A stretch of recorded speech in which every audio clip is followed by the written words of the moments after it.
Hello. Merry Christmas Eve to those who celebrate. To others who don't celebrate, I just hope that you are having a relaxing break. I know a lot of us who are in school are on break now, so I hope that you are just having a wonderful break. I am going to read one of my absolute favorite Christmas stories, which is actually a poem, and it is Clement Seymour's The Night Before Christmas. Did you know that he wrote this, if I remember correctly, he wrote it for like a newspaper, and it blew up all over because it was like the first written account of Santa Claus visiting someone. Super cool. So this is The Night Before Christmas by Clement Seymour, and this is illustrated by Christian Birmingham. So there is an introduction, so I'm going to read that so we get a little history about the poem, okay? In 1822, a New York clergyman named Clement Clark Moore spun together Christmas memories for his children. The poem he wrote featured a red-suited Santa in a reindeer-drawn sleigh, a never-empty sack of toys, and stockings hung expectantly above the fireplace. He called it A Visit from St. Nicholas, and it was published anonymously in a newspaper in Troy, New York. It captured the public's imagination. The poem's opening line, "'Twas the night before Christmas," soon replaced the original title. One reason Moore's poem has endured is that it is a joy to read aloud. Beginning with hushed suspense, and the poem builds to a dramatic crescendo as the rollicking verses usher in the mysterious midnight visitor. A tale of anticipation and wonder, The Night Before Christmas has become a holiday tradition in itself for many families. So as soon as you open these pages, whether for a first Christmas or to recall those past, celebrate and share the timeless joys of this enchanting holiday. Are you ready to go? 'Twas the night before Christmas, when all through the house not a creature was stirring, not even a mouse. The stockings were hung by the chimney with care, in hopes that St. Nicholas soon would be there.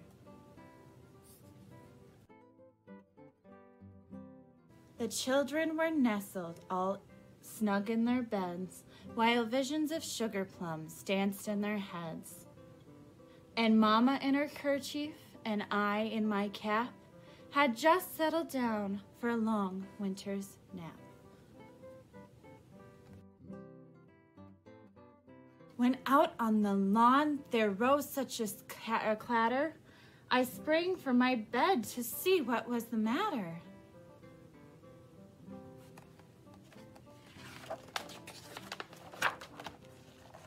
Away to the window I flew like a flash, tore open the shutters, and threw up the sash.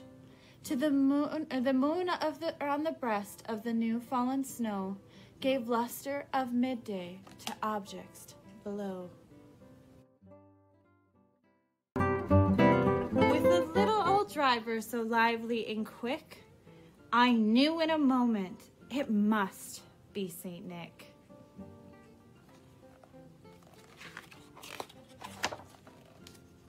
More rapid than eagles, his coursers they came, and he whistled and shouted and called them by name. Now, Dasher, now, Dancer, now, Prancer and Vixen, on Comet, on Cupid, on Donner and Blitzen.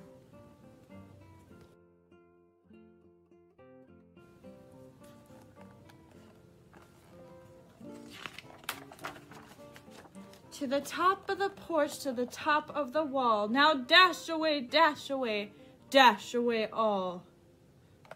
As dry leaves before the wild hurricane fly, when they meet with an obstacle, mount to the sky.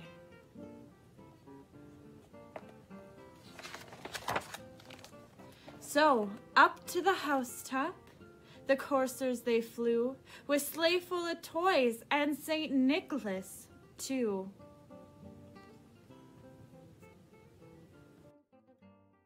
And then in a twinkling I heard on the roof the prancing and pawing of each little hoof. As I drew in my head and was turning around, down the chimney St. Nicholas came with a bound. He was dressed all in fur from his head to his foot, and his clothes were tarnished with ashes and soot.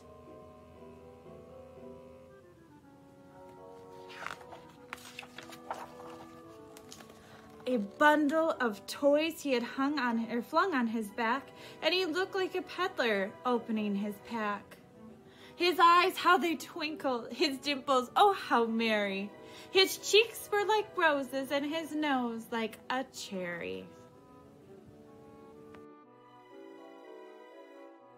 His droll little mouth was drawn up like a bow, and the beard on his chin was as white as the snow.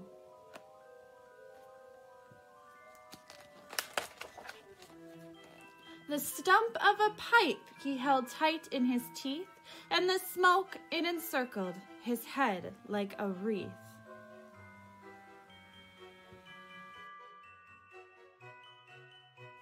He had a broad face and a little round belly that shook when he laughed like a bull full of jelly. He was chubby and plump, a right jolly old elf, and I laughed when I saw him in spite of myself.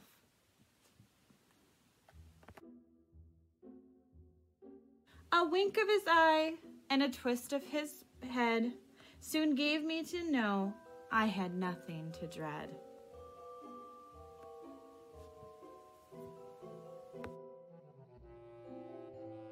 He sprang to his sleigh, to his team gave a whistle, and away they all flew like the down of a thistle.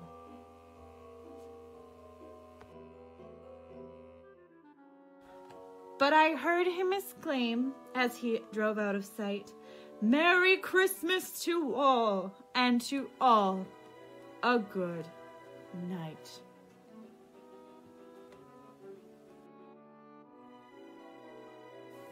I am so glad that you were able to join me in reading 'Twas the Night Before Christmas, or as we could say now, knowing the original title, which was A Visit from St. Nicholas, right? So I hope you enjoyed it. I have this poem just about memorized. It is absolutely one of my favorite poems of all time. And I hope, even if you don't celebrate, if you celebrate Santa coming or not, just a little bit of magic and hope from this poem. I hope that it does bring you that magic and hope. I happen to be good friends with Santa Claus. I have gotten to sit with him and hear children's wishes before. So, knowing him, I know that he's going to wish us all safe and happy holidays, and that it doesn't matter how dark things look, to always remember to have that little bit of magic in your heart and that little bit of hope. Okay, that's what's going to get us through this. A little bit of hope and a little bit of magic. So from me to you, Merry Christmas.